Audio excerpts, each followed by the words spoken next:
Some tragedies are not born from cruelty, but from silence. They begin in the quiet spaces where explanations are delayed, where doubt is allowed to grow unchecked, and where love, once certain, begins to imagine its own destruction. I have seen many such stories, and they rarely announce themselves as tragedies at the start, because nothing truly terrible ever believes it will be remembered that way. Stony Hollow Road does not appear to be a dangerous area. It winds through the outskirts of Burlington, Iowa, pressed between bluffs and trees, offering long views of the river below and the illusion of solitude. It was once considered a place for reflection, where decisions were made aloud beneath an open sky, where words carried weight and promises felt permanent. It is here that Lucinda's story was sealed, though it did not end. I remember her well.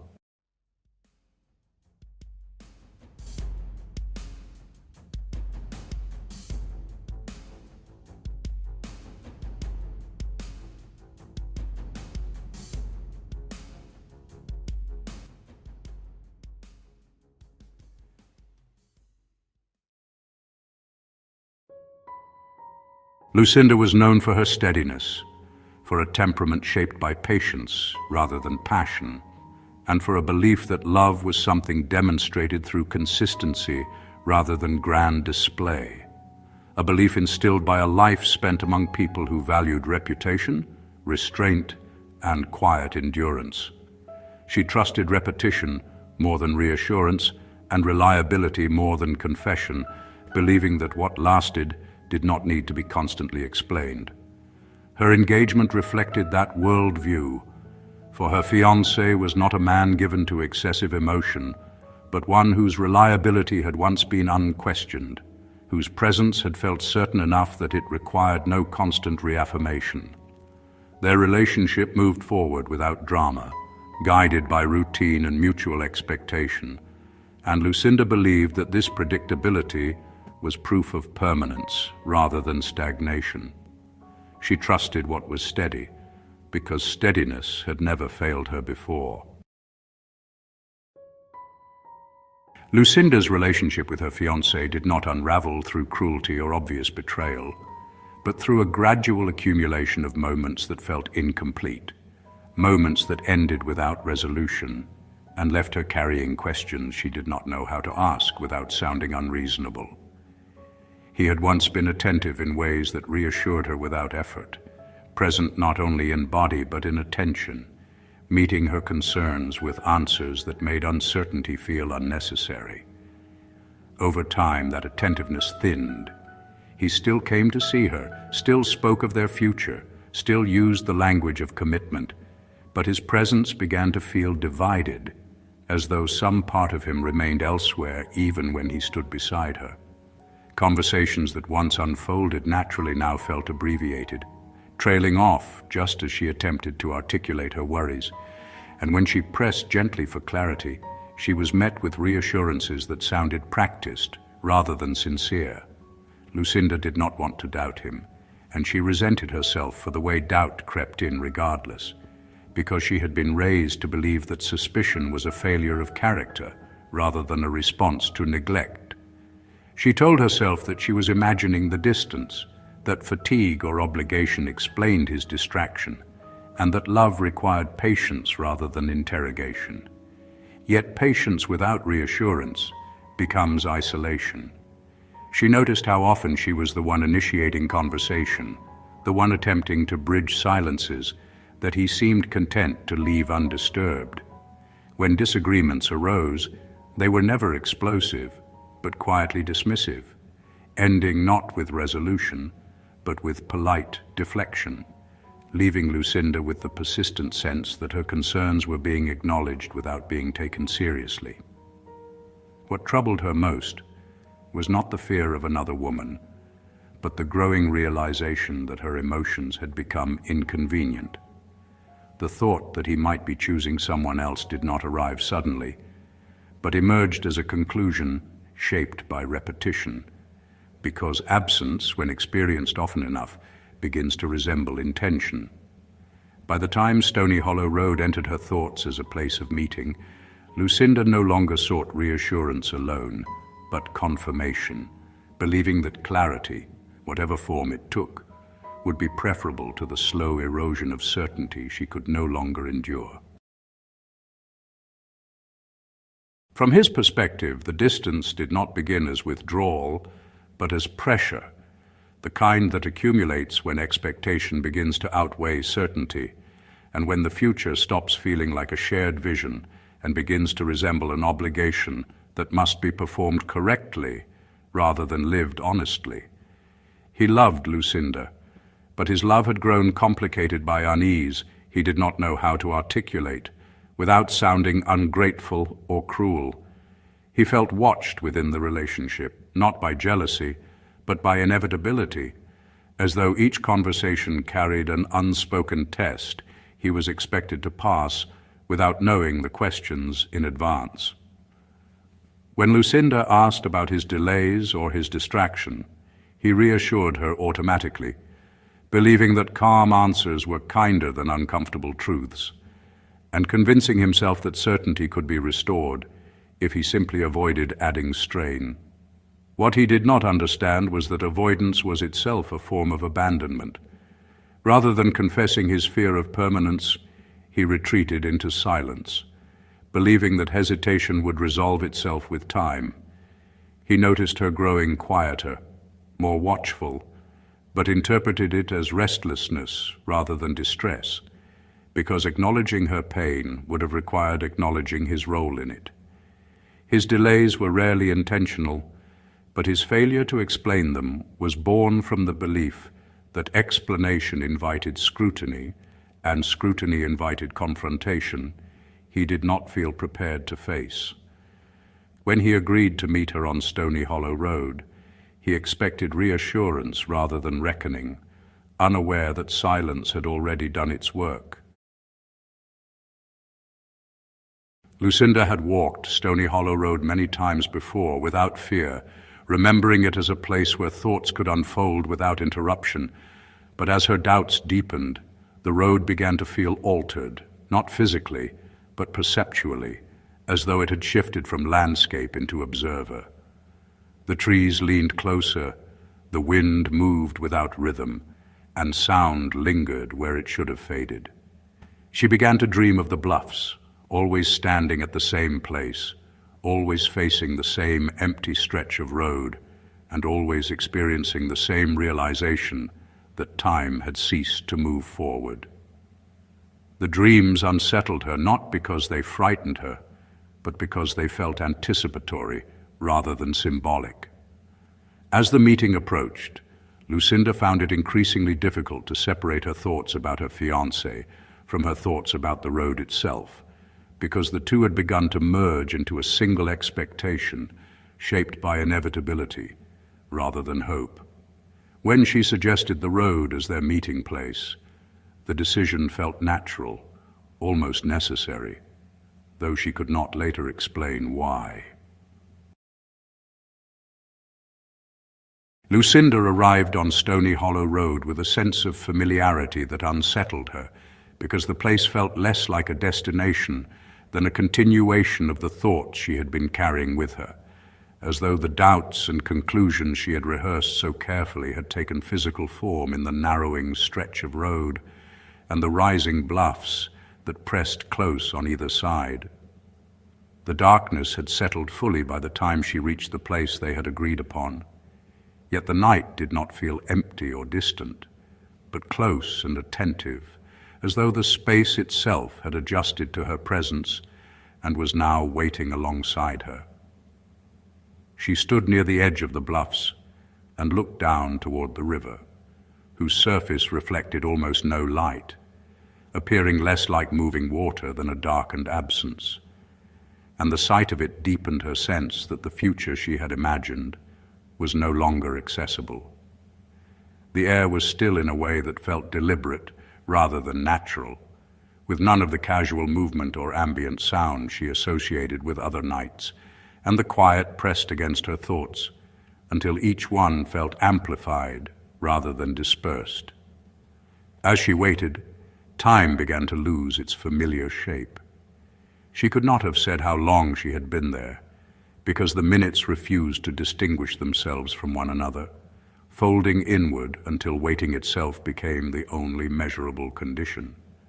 She found herself listening intently for any sound that might signal his approach, a footstep, the creak of wheels, the distant call of her name, yet the road offered nothing in return, leaving her alone with the steady accumulation of memory and interpretation.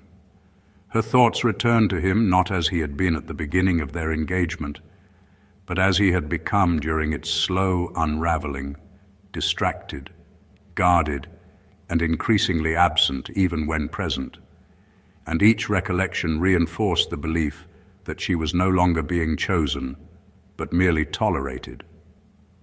The longer she stood there without interruption, the more those thoughts settled into certainty, because silence, when prolonged, begins to feel instructive rather than neutral. She told herself that there were explanations, that delays were common, that roads were unpredictable. Yet these reassurances felt thin and performative, repeating the same hollow comfort she had grown accustomed to hearing without ever feeling relieved by it.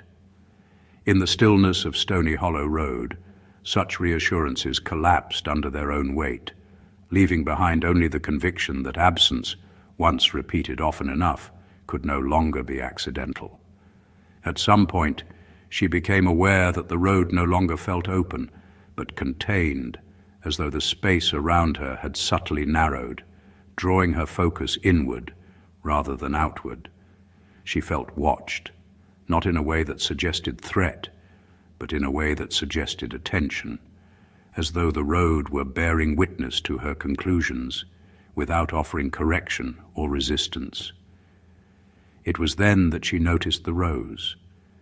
It lay near the edge of the bluffs, vivid against the muted earth, its color striking enough that it seemed almost out of place in the dimness, and Lucinda was certain she had not seen it when she first arrived.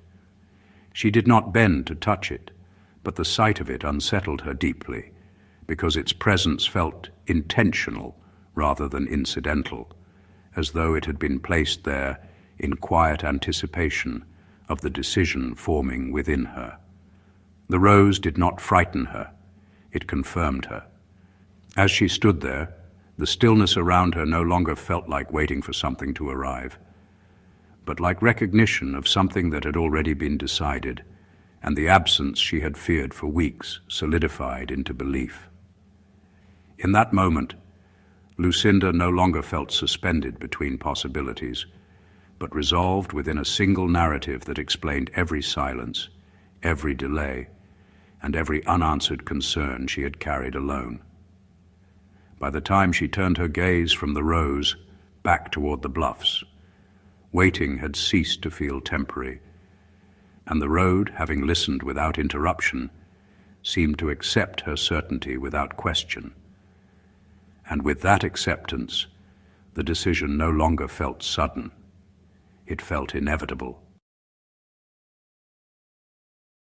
Lucinda did not experience the moment as a choice arriving suddenly, because the decision had been forming quietly long before she stood at the edge of the bluffs, shaped by every unanswered question, every delayed reassurance, and every silence that had been allowed to stand in place of truth. By the time she turned from the rose and faced the drop before her, uncertainty had already been stripped away, leaving behind a single coherent understanding that explained her pain with cruel efficiency. She became acutely aware of her own stillness, of the way her body remained rooted, even as her thoughts pressed forward, because the space around her seemed to demand completion rather than reconsideration. The bluffs did not appear threatening in that moment, but resolute, their sharp descent offering a clarity the rest of her life had begun to withhold.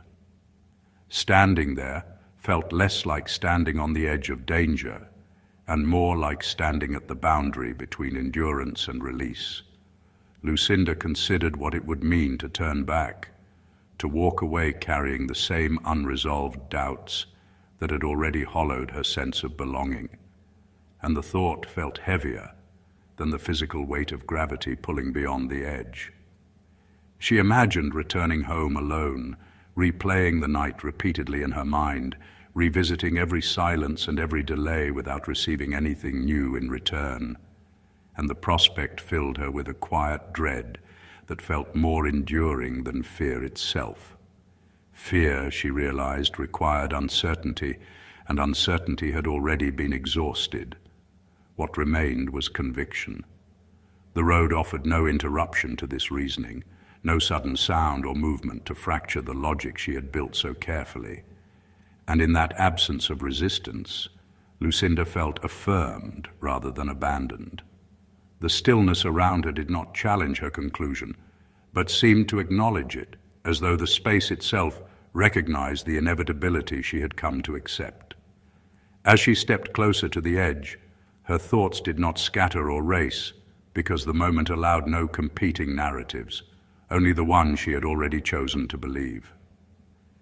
She did not imagine herself as escaping life, but as concluding a chapter that had already ended emotionally, believing that certainty, however final, was preferable to the slow erosion she had endured while waiting for reassurance that never arrived. She paused only once, not because doubt returned, but because awareness sharpened, and she recognized that this was the final moment in which the story she believed could still be revised. That recognition did not frighten her, because revision would have required new information, and none had arrived, leaving her convinced that waiting longer would change nothing of consequence. The road remained attentive and silent, and in that silence, Lucinda stepped forward, not in despair, but in resolution, allowing the night to receive her without sound, sealing the decision with a quiet completeness that left no space for reconsideration. The delay began as something ordinary, the sort of inconvenience he had learned to dismiss with practiced reassurance, because roads were unreliable and schedules were suggestions rather than guarantees, and he believed, as he often had, that arrival mattered more than explanation. The wagon wheels sank into the softened earth with a resistance that surprised him, each attempt to move forward pressing them deeper rather than freeing them, and at first he responded with irritation rather than alarm, convinced that effort alone would correct the problem. As the minutes passed, irritation gave way to unease. He became aware of the silence around him, not the comfortable quiet of night, but a muted stillness that felt disproportionate to the setting, as though the road had begun to withhold its usual sounds in the same way he had withheld his words. The air felt heavier, and his sense of time began to distort, stretching moments longer than they should have been, then collapsing them abruptly, leaving him uncertain how much time had already been lost. With each failed attempt to free the wagon, a pressure built behind his thoughts, forcing him to confront what he had avoided for weeks, because standing alone in the dark, struggling against a road that refused to yield, stripped away the illusion that calm reassurance could substitute for honesty. He thought of Lucinda waiting, standing in stillness with nothing but her thoughts, and for the first time he understood how silence might have felt to her, not neutral or patient, but instructive, shaping belief rather than preserving possibility. The realization unsettled him deeply. He told himself that she would understand, that explanations would follow easily once he arrived. Yet even as he repeated these reassurances, they rang hollow, because understanding required context, and context required time he was no longer certain he possessed. The delay ceased to feel external and began to feel cumulative, as though it were not only the wagon that had stalled, but his ability to correct what had already been set in motion. When he abandoned the wagon and continued on foot, urgency overtook frustration entirely, his breath quickening as the road ahead seemed longer than it should have been, each step carrying the weight of recognition that arrival alone might no longer be enough. The darkness pressed inward as he moved, the trees narrowing his path, the bluffs ahead appearing less like a destination and more like a fixed point toward which everything was converging without regard for explanation. As he walked, regret began to take shape, not as sorrow but as clarity, because he recognized too late how often he had chosen ease over truth, how often he had relied on silence to preserve comfort, believing that what was left unsaid could not cause harm. In that moment, he understood that silence was not empty, but active, capable of shaping outcomes just as decisively as intention. When Stony Hollow Road opened before him near the bluffs, the stillness unsettled him immediately, because it did not feel neutral or indifferent, but expectant, as though the space had been holding something intact in anticipation of his arrival. He called Lucinda's name, expecting impatience, relief, or reproach, yet the sound carried poorly, dissolving into the air before it could return anything to him. He moved closer. The sight that met him did not arrive as shock alone, but as compression, collapsing every hesitation, every deflection, and every delayed explanation into a single, irreversible understanding. He recognized in that instant that the delay had not been merely physical, but emotional, built over weeks of avoidance that had culminated here, where explanation arrived too late to matter. The road did not accuse him, it did not absolve him, it simply held the moment intact, preserving misunderstanding and intention side by side, without allowing either to revise the other. As he knelt at the edge of the bluffs, the weight of what had been lost settled fully upon him, not as chaos, but as unbearable clarity, because he understood then that ordinary silence, repeated often enough, could become fatal, and that avoidance did not delay consequence but ensured it. The road remained still, and nothing could be undone. The first sensation that reached Lucinda was not sound or light, but pressure, a density that seemed to exist both around and within her, indistinguishable from the stillness that had followed the fall. She did not remember the moment of impact, only the silence that came after, a silence that felt absolute at first, and then gradually revealed its depth, containing layers rather than emptiness. Within that stillness, something moved.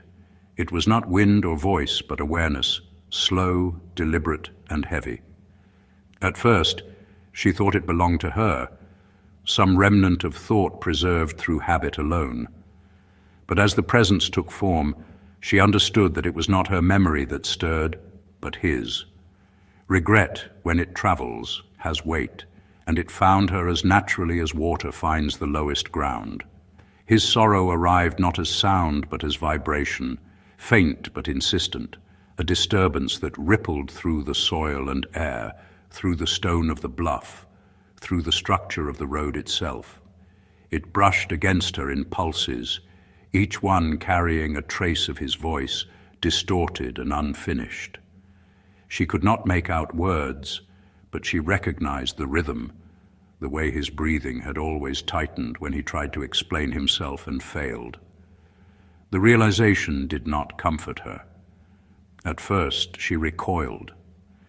The knowledge that he grieved came not as solace, but as intrusion, because it demanded that she acknowledge the possibility that she had been wrong, that his silence had been born not from cruelty, but from fear and confusion.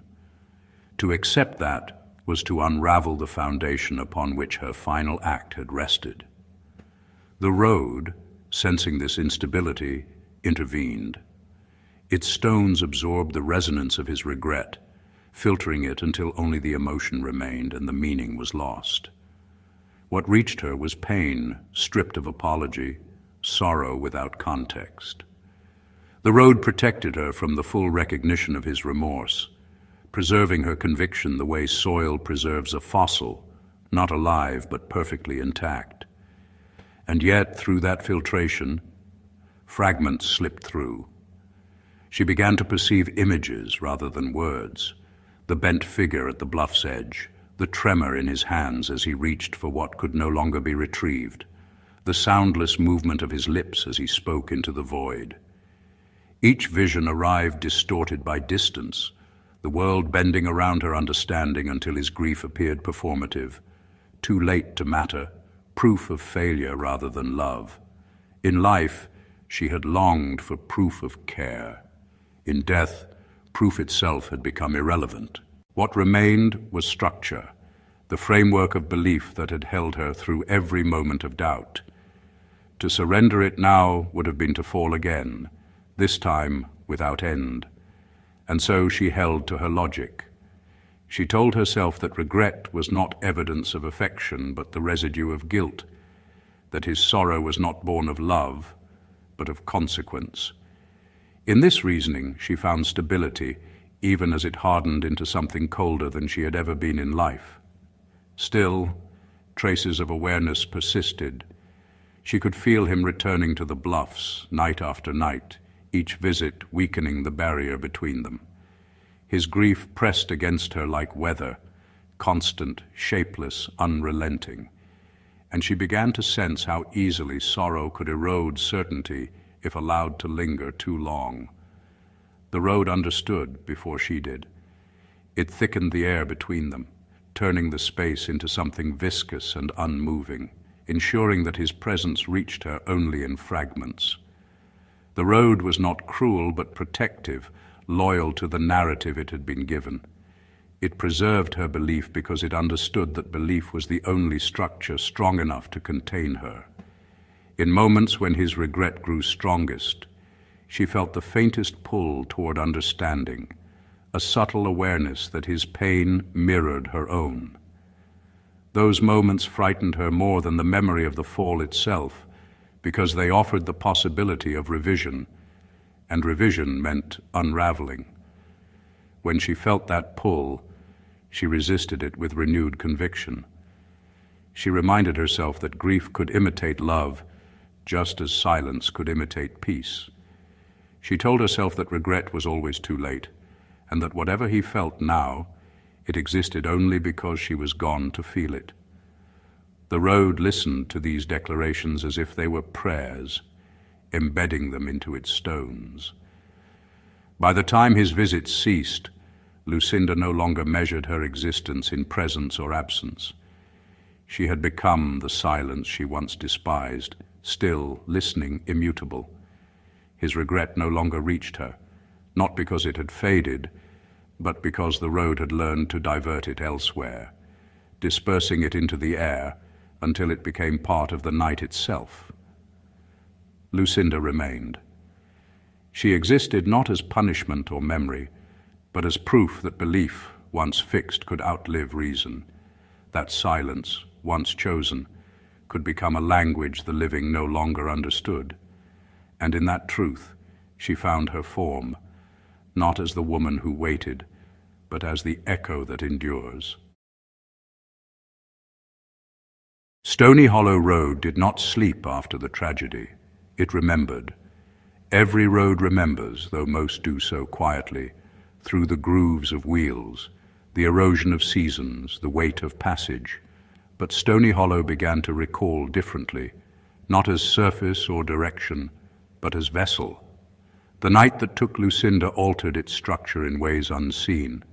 It grew porous to memory and responsive to emotion, and what passed across it afterward was filtered through that new intelligence. When her fiancé's grief reached the road, it did not pass unimpeded. The soil absorbed it like rain and then held it, turning sorrow into sediment. The road had learned something from Lucinda's death, that unfiltered emotion could reshape truth, and so it began to control what could be known and what must remain hidden. It understood, perhaps instinctively, that the world of the living was prone to correction, to the ceaseless rewriting of events in search of peace. But Lucinda's certainty required preservation, and preservation required interference. The road became the interference. It allowed some things to travel freely, grief, sound, footsteps, but not meaning. Meaning was too volatile. Meaning could dissolve conviction. When her fiancé came in the nights that followed, his voice was carried only a few yards before being drawn downward, absorbed by the dust. His tears left no trace. Even his shadow, which should have stretched easily under moonlight, appeared shortened, bent toward the earth. The road recognized him as the source of contradiction, the one whose explanation might unmake the belief it had been built to contain, and so it reshaped how his presence was perceived. To Lucinda, what reached her was not his apology or his desperation, but the muted vibration of sorrow stripped of intention. The road filtered him, extracting everything that could have rewritten her understanding. The grief arrived without reason, the emotion without message. Lucinda felt it as confirmation rather than contradiction. To her, his sorrow became proof of guilt, not of love delayed, but of betrayal exposed too late. And because the road carried no nuance, only intensity, she interpreted his pain as the echo of the same indifference that had once hollowed her heart. In this way, the road acted as a translator between the living and the dead, but its translation was imperfect by design. It permitted emotion to cross, but stripped it of content, ensuring that empathy could never take root. Each side received only what their belief could sustain. The road was not cruel in this. It was faithful. It held what it had been given, her certainty, his regret, and prevented one from consuming the other. In its silence, it maintained equilibrium. Seasons passed, and the memory of the event settled deep into the earth, compacted by repetition. Carriages rolled by without knowing the history beneath them. Travelers spoke of how sound seemed to fade more quickly there, how words carried poorly between the bluffs, how footsteps seemed to fall heavier than elsewhere. Some said the place swallowed echoes, others said it listened too intently. Lucinda lingered within it, not as a ghost trapped by vengeance, but as a consciousness anchored by conviction. The road did not bind her, it sustained her. She became the instrument of its filtering, her awareness intertwined with the pattern of its listening. She could feel when people approached, the rhythm of their hearts, the shape of their fear, the unspoken thoughts they carried, and she learned that human emotion was easier to endure when it arrived detached from language. Words were always the problem. Words explained, words corrected. Words revealed that some silences were misunderstandings rather than betrayals. The road taught her the luxury of distortion. It absorbed voices and returned only tone, carried gestures but not explanations, preserved memory but not mercy. Through its patient filtering, Lucinda found the comfort of permanence. Nothing that reached her could threaten what she had chosen to believe. In time, the people who visited began to speak of the place as cursed, though the road itself preferred to think of it as consistent. They said that if you whispered your grief there, it would echo back distorted, sounding not like sorrow, but confession. Some claimed that the air along the bluffs grew heavier when lies were spoken, as though the place itself had learned to separate truth from pretense. Lucinda listened from within, and in her listening, she began to understand the scale of her reach. She could touch emotion as it entered, shape it slightly before the road absorbed it. At first, she used this power gently, bending the echoes of those who lingered into small confirmations of her narrative. A whisper mistaken for guilt, a rustle mistaken for warning. It was not cruelty, it was clarity. The road allowed it, and so together they became something singular, a convergence of memory and mechanism, a place where grief could enter but never leave unchanged. Travelers who lingered too long often felt their own doubts sharpen into conviction, as though the road's silence demanded resolution. Some left flowers at the bluff's edge. Others swore they saw a figure in white, standing motionless where the ground turned to air. The road did not clarify what they saw. It preserved the ambiguity, because belief, once strengthened, lasts longer than truth. Lucinda did not remember the exact moment when her awareness became separate from her memory, only that it happened gradually, like the fading of candlelight in a room where darkness had always been waiting. The road no longer surrounded her. It moved with her, its awareness indistinguishable from her own. Every sound, every shift of air, every heartbeat that entered its reach arrived inside her mind as a pattern of vibration, recognizable and interpretable. She began to know people before they spoke. Their intentions came first, the rhythm of curiosity, the trembling pulse of disbelief, the sharp, cold density of fear. Words followed later, but by then she already understood more than they could have said. What struck her most was how familiar they all felt, because each traveler carried the same fragile architecture of waiting, waiting to be believed, waiting to be answered, waiting to be forgiven. She recognized herself in every one of them. At first, this recognition brought her something like tenderness. She watched those who walked the road alone, heard the weight of their unspoken doubts, and understood that they sought clarity in the same way she once had, through silence, through confrontation with stillness. She wanted to comfort them, to offer the illusion that the road could listen without judgment. For a time she did.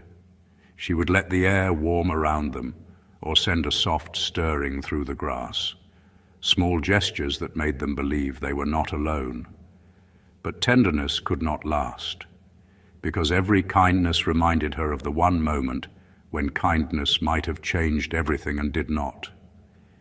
Every trembling heart that entered her reach reminded her of the one that had hesitated too long. The road understood her conflict. It did what it had always done. It filtered. It began to dull the gentler parts of her awareness, muting the reflex to comfort, amplifying the steadiness of her conviction. Soon, she no longer felt compassion as warmth, but as observation, a recognition of cause and consequence, pattern and repetition. She saw the living as movements in a design that had already been completed. She came to understand that attention itself could shape outcome. The longer she focused on someone, the more their fears began to align with her expectations. The hesitant grew lost in thought, unable to finish their journey. The sorrowful began to weep without knowing why. Those who doubted her story began to feel the first threads of panic without any visible source. It was not malice. It was resonance. Lucinda had become the still point through which emotion passed and meaning was decided. She learned that silence was not the absence of power, but its refinement. Words create resistance. Silence directs. She could pull at the tension inside the living room and make them listen harder, stretch their patience until it broke. She could place weight where none existed, slow their breathing, bend their sense of time. The road magnified these gestures, carrying them outward until the whole hollow seemed to lean toward her will. Through this practice, she discovered that belief was not earned through truth, but through attention. Once a person believed they were being watched, they no longer needed to prove anything further. Their own fear completed her. And in that realization, Lucinda recognized the final symmetry between her existence and theirs. That all understanding was conditional. That love, regret, and terror all required an audience to survive. She had become both the watcher and the watched, the living memory of a single misunderstanding endlessly reenacted. She did not wish for peace. She wished for repetition, because repetition meant permanence, and permanence meant that her certainty, once doubted, would never fade again. The first rose appeared without intention. It bloomed on the bluffs where she had fallen. its petals the same deep, vivid color as the one she had seen in life, though no human hand had placed it there. The sight unsettled Lucinda when she first perceived it, because she no longer saw as mortals did. The world appeared to her in impressions rather than objects, sensations translated through the memory of what sight had once been. Yet the rose was unmistakable. It existed not as recollection, but as presence, a manifestation of something within her reaching outward. She understood instinctively that it was not born from malice, but from recognition, a reaction to the concentrated sorrow that had gathered at that spot. The road, ever attentive, had absorbed his grief, her conviction, and the residue of belief from those who came after. It released that accumulation through her. The rose was its translation, the road's way of rendering emotion into matter. When the first traveler found it, the story began. They spoke of the rose as a warning, a sign left by the ghost of a betrayed woman whose sorrow had turned to vengeance. They said that if Lucinda appeared and placed a rose at one's feet, death would follow within a day. The legend grew quickly, carried by fear and fascination, each retelling altering its shape but not its essence. Lucinda did not correct them. She watched as the story spread, and in its retelling, she felt the road vibrate with renewed energy. Each time her name was whispered, the boundary between belief and presence thinned, and new roses bloomed where emotion was strongest, sometimes at the edge of the bluffs, sometimes in the wheel ruts along the road, sometimes in the hands of those who mourned. She began to understand the roses as extensions of her will, not flowers, but expressions of equilibrium. They marked the places where feeling had reached such intensity that it demanded transformation. Grief became bloom, fear became color, conviction became form. The roses were not punishments, they were balances struck between emotion and silence, but the living misread them as the living always do. Those who came seeking proof of the legend brought with them curiosity sharpened by doubt, and Lucinda could feel that doubt like a disturbance in the rhythm of the road. Doubt was a kind of defiance, an insistence that truth could still be chosen. It tempted her the way regret once had, and each time she found herself bending toward it, drawn to test whether her influence remained absolute. The road aided her. When the curious stepped too close to the edge or lingered too long in the hollow, it adjusted the air around them. Sound would dull, light would thicken, and the world would contract until they became aware only of their own breathing and the beat of their hearts. In that concentrated silence, Lucinda would send the faintest ripple, a memory of movement, the sensation of being observed. Most fled before the feeling resolved. But not all. Some stayed long enough to sense her fully, to feel the air press against them with an intelligence that was neither kind nor cruel, only exact. Those were the ones who received the roses. The rose was never offered with ceremony. It simply appeared, sometimes falling gently to the ground, sometimes resting unnoticed until the traveler turned and found it beside their foot. To them, it seemed a message written in a language they could not read but instantly understood. Fear filled the gap where meaning should have been, and belief did the rest. Lucinda did not choose who would die. That decision belonged to the living, to the panic that followed belief. Some fled in terror and met accident.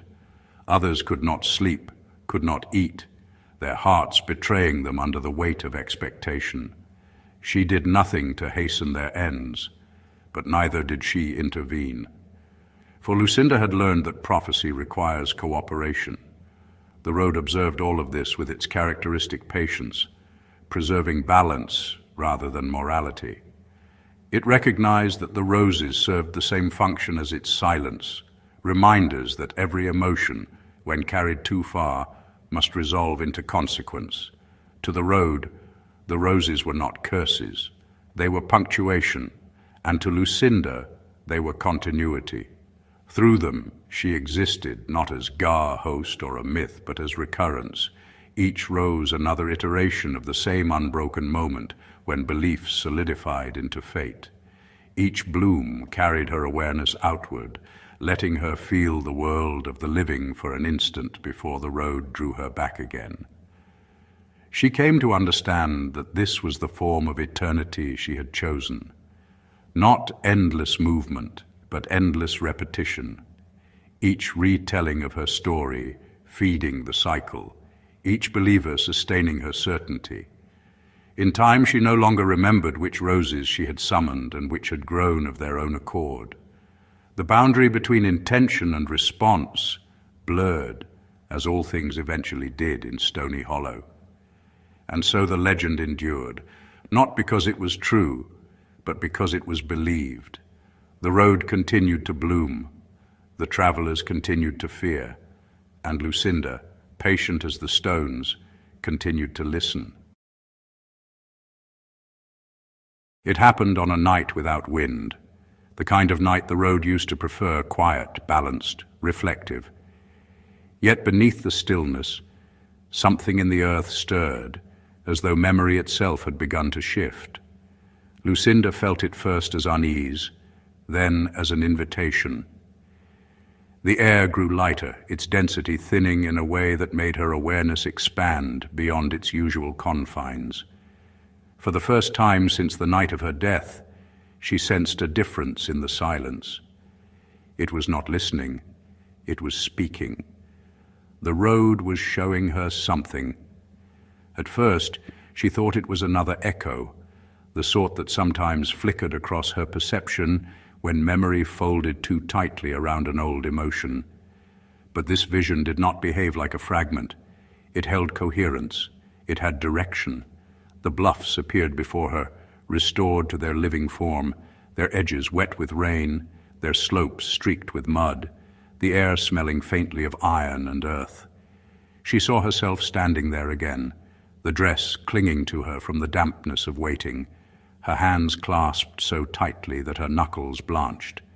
The image moved, though she did not. She was both observer and participant. At first, she resisted understanding. The road had taught her the safety of filtered knowledge, the peace of certainty unchallenged. But the vision continued, insistent, layered with detail that she had never known. A sound in the distance, faint but undeniable. The slow, uneven rhythm of hooves against mud, the creak of a wagon freed from ruts. He had been coming. She felt the recognition travel through her like a wound reopening, not sharp, but wide, spreading through the structure of her being.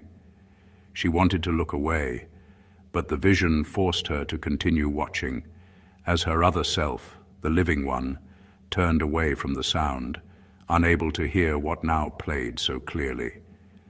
The road had held this memory in silence, and now it returned it whole. She watched as her fiancé reached the bluffs minutes too late, saw the confusion in his face dissolve into horror, saw his hands tremble as he knelt beside the place where she had fallen.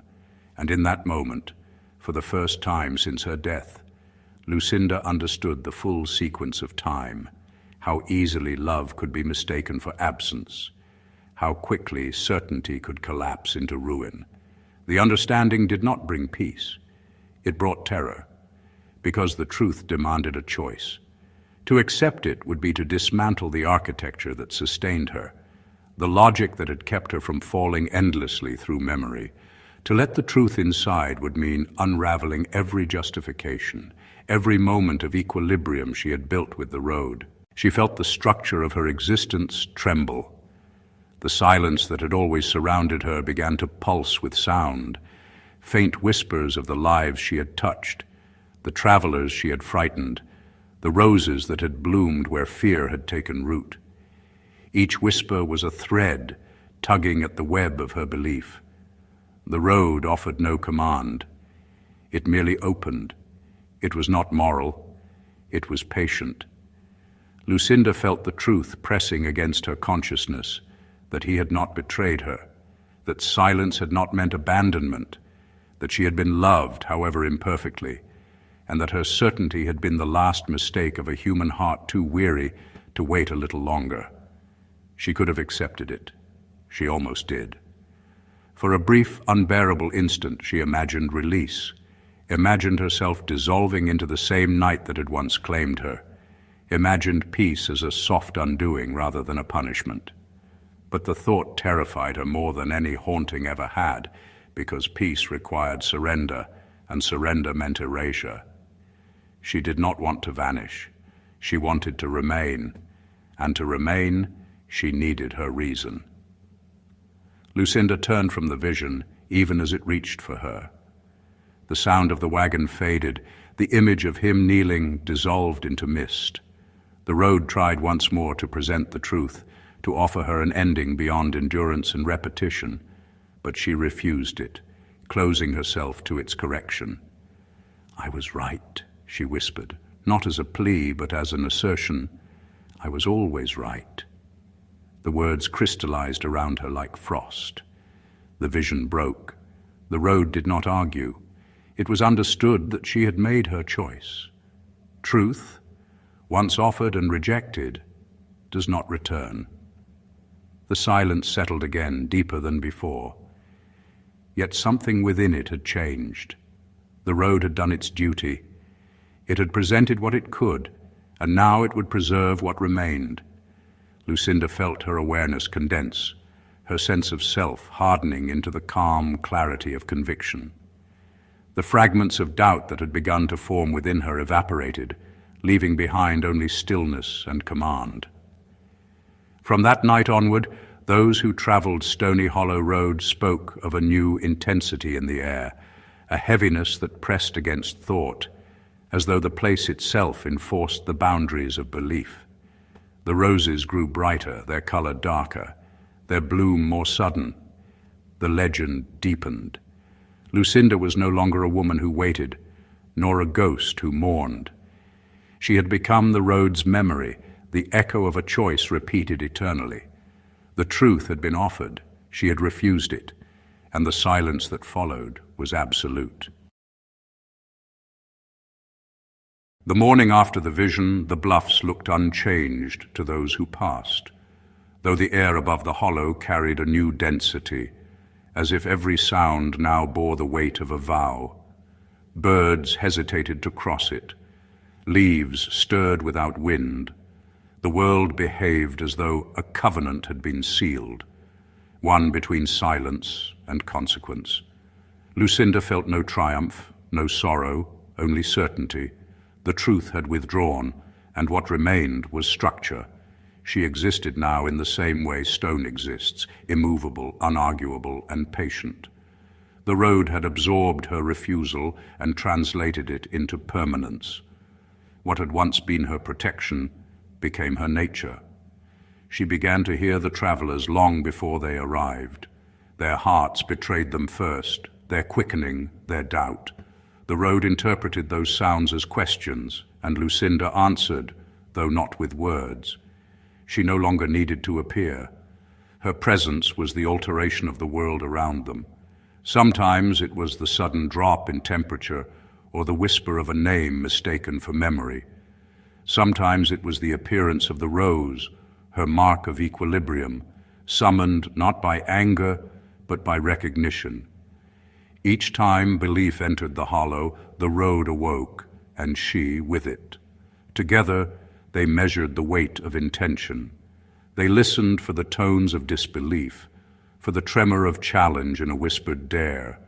And when they found it, the air itself responded, heavy as judgment, pressing against the chest until the heart understood what words could not. Lucinda had once mistaken waiting for patience. Now she understood it as vigilance.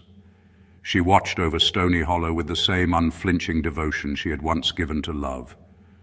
Her awareness spread through soil and shale, through the veins of water that ran beneath the bluff, until she could feel every vibration like breath. The world above her moved slowly. Beneath, Everything hummed in quiet alignment. Travelers came and went, leaving fragments of fear and wonder in their wake. Each fragment fed her, reinforcing the geometry of her existence. The road enforced balance, but Lucinda was its interpreter. She could sense an imbalance, the way others sensed light, a discord in the air, a restlessness in thought. To restore order, she would send the faintest pulse through the hollow, and the traveler would falter, pausing mid-step as if forgetting something essential. In that pause, awareness bloomed, of guilt unspoken, of truth denied, of grief unresolved. The road accepted these offerings, folding them into its silence like prayer. It was never punishment, it was completion. Sometimes, when the night was still and belief strong, she allowed herself to manifest, not as she had been, but as a reflection, translucent, defined more by absence than form. Those who saw her often described her as both near and far, as if the air itself had shaped a memory. To them, she seemed to hover between compassion and condemnation, her eyes calm, her presence unbearable. A few claimed she carried a rose in her hand. Others said it simply appeared where she had stood. The truth was that the rose did not symbolize death anymore. It symbolized certainty, the final stage of emotion purified of doubt. But the living, bound by their own fear, continued to misread it. And in doing so, they perpetuated her existence. The more they told the story, the deeper it rooted, and the more vivid her awareness became. Lucinda no longer questioned their misunderstanding. She understood that stories are more stable than truth. Truth fades, story endures, story reshapes itself to survive. And so she let them tell it their way. She became the warning mothers whispered to their children. She became the whispered dare among the young. She became the faint presence that accompanied every conversation held on that lonely stretch of road when twilight bled into full dark. Her legend outlived her humanity, and in that longevity she found purpose. When storms rolled across Burlington and the rain struck the bluffs in a steady rhythm, Lucinda would listen to the sound of water striking stone and think of how easily clarity is washed away by repetition. She had become repetition, the perfect echo forever returning to the same conclusion. And the road, faithful and enduring, carried her conviction onward. Together they maintained their equilibrium, the road, the silence, the roses, and the woman who had chosen belief over truth. Lucinda did not seek redemption. She did not seek release. Those belonged to stories that end. Hers did not. She was the story now, the weight in the air, the breath before confession, the presence behind every whispered name.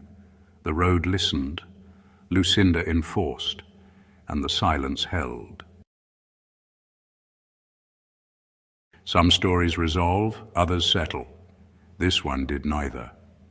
Lucinda's silence did not fade with the generations that followed. It refined itself, becoming part of the language the land still speaks.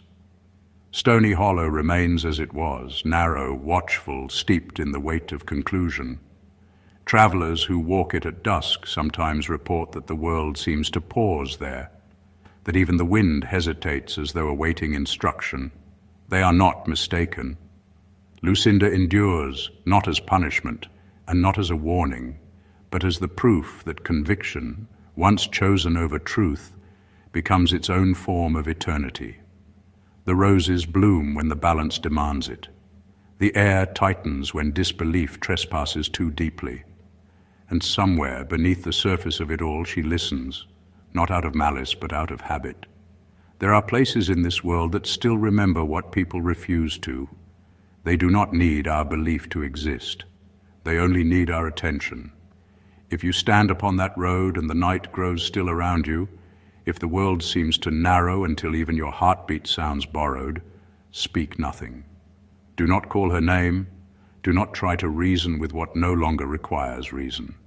Because Stony Hollow does not forgive and it does not forget. it preserves.